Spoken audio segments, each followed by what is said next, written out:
I was speaking on the phone with Rabbi Hyman, Erev Rosh Hashanah last September. And at the end of the conversation, he asked if I was using a speakerphone. And I assured him that I was not. He told me that he did not want to alarm me, but he had a request. It would not necessarily mean that the request would need to be implemented in a short time frame. But he asked if I would be willing to deliver a eulogy for him at the proper time. It was something that shakes you up Erev Rosh Hashanah. The truth of the matter is that I consider myself totally unworthy to properly eulogize the full David Feivel. I do not come up to his ankles in emunah, in bitachon, in ruchnius. I am nowhere near his equal in faith, in optimistic confidence, and in spirituality. When I come down with a 24-hour flu virus, I'm sure I'm going to die. When Rafal David received a diagnosis of lung cancer, which was spreading, he was sure he was going to beat it. When I feel the discomfort of illness or pain, my focus quickly narrows to myself and my personal needs, and my countenance readily betrays the darkness of my spirit.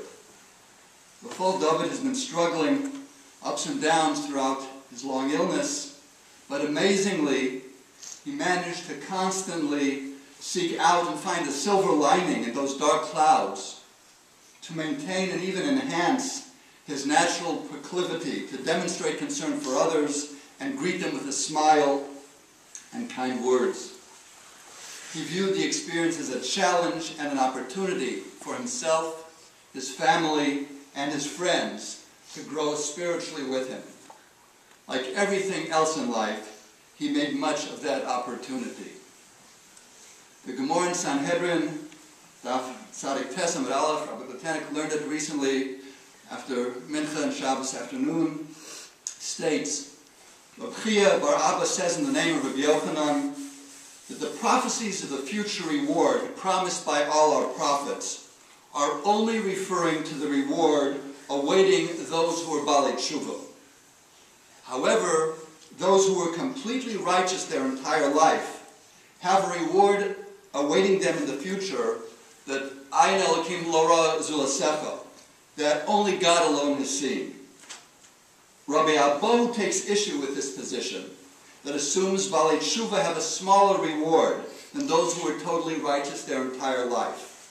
He states, in the place where Balei Tshuva stand in the world to come, even the totally righteous do not stand there. At first blush, Rabbi Yochanan's position makes more sense than that of Rabbi Abahu. Does it not seem logical that someone who lived a righteous lifestyle for 100% of his adult life should receive a greater reward in the next world than someone whose period of righteous living only covered a fraction of his stay on earth?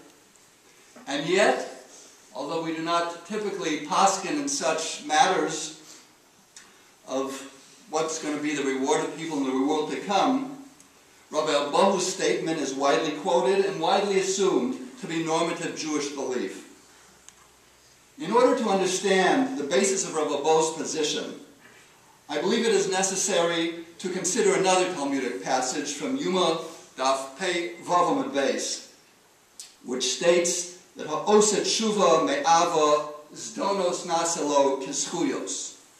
A person who repents out of love for God has his prior willful transgressions turned into positive merits.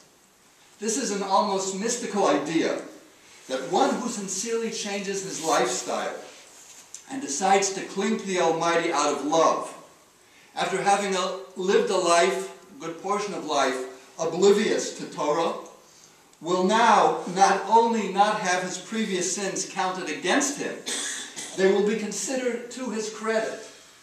The cheeseburgers become like matzah at the night of the Seder. The Saturday afternoon football games become like a Shabbos afternoon shir. The lustful passion for passion's sake will be considered like passionate dedication to the Almighty and His Torah. In this way, even the one who was a tzaddik gomer his entire life cannot hope to match the merits of a Baal Tshuva. One who has observed the Torah lifestyle his entire life tends to coast spiritually. He takes the level of his relationship with God for granted and is not driven to make up for lost time and undo past wrongs in the same sense that Baal Tshuva is. Someone who repents out of ava, love of God, suffers remorse for the portion of his life that has been wasted and for past behavior.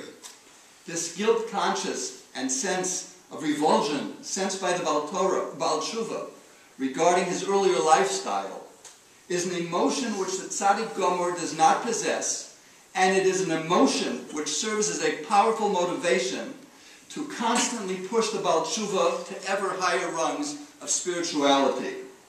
In this sense, the willful sins of the past are recast as spiritual merits, which raise the Baal Tshuva to greater spiritual heights than achievable by the Tzaddik Gomer. As it is common to take religion and relationship with God for granted, for those who have always been fortunate enough to have been raised in a religious environment, it is even more common to take our health and longevity for granted if we have always been blessed with good health. Inevitably, the appreciation of life and living each day is not the same for someone who does not consider the alternatives to being healthy, vibrant, and energetic, as it is for someone who has been diagnosed with a fatal disease and a poor prognosis. I don't think there are necessarily a lot of tzaddikim gemurim in our community, but we do have, b'li ayin hara, many balei tshuva, individuals who have tasted the temptations of a lifestyle without Torah for many years or many decades of their early life, and then consciously come to the conclusion that there may be something better in life than cheeseburgers, Saturday afternoon, football games, and the pursuit of physical pleasures. Even within this special plateau of balei tshuva, that Rabbi Bo singles out, and of whom we have many in our community, in my mind, Rafal David Hyman has always occupied a special place among people who made such a 180-degree turn in their lives. He and Tibad L'chaim, Zeshes Chayil Ruth, succeeded quickly in becoming such respected and beloved members, indeed pillars, of our community. The journey of a Baal Tshuva is not an easy one. The spiritual journey of Lechacha, Me'artzecha, Me'moladetecha, Me'beis Avicha, abandoning one's place, the values and social connections of one's youth, often scars one's personality and strains one's family relationships. Rafal David Hyman truly stood out as a role model for both balei tshuva and for those who might consider themselves frum from birth. He was a role model in being non-judgmental. He was a role model in making efforts to acquire knowledge, in striving for growth, and in seeking truth. He was a role model for community involvement and communal leadership. He was a role model for family values and for building a bayis ne'eman b'Yisrael. And if Rafal David was an inspiration and a source of admiration to us all in the years of his health and his vigor, how much more he was so in these last years of his medical challenges. I am in awe of his courage, his determination, his ability to be optimistic, to grow spiritually, and to help and want to help others grow spiritually with him from his challenges. Rafal David does not need my words of eulogy to memorialize him. His inspirational online journal speaks for itself. Perhaps that was part of his estate planning. In lieu of reading a Musar Sefer, in lieu of focusing on our own aches and pains, trials and tribulations, let us pledge to read and reread his inspiring words and be inspired by the memory of this most memorable individual. Tei nishmaso tzura b'tzora chaim.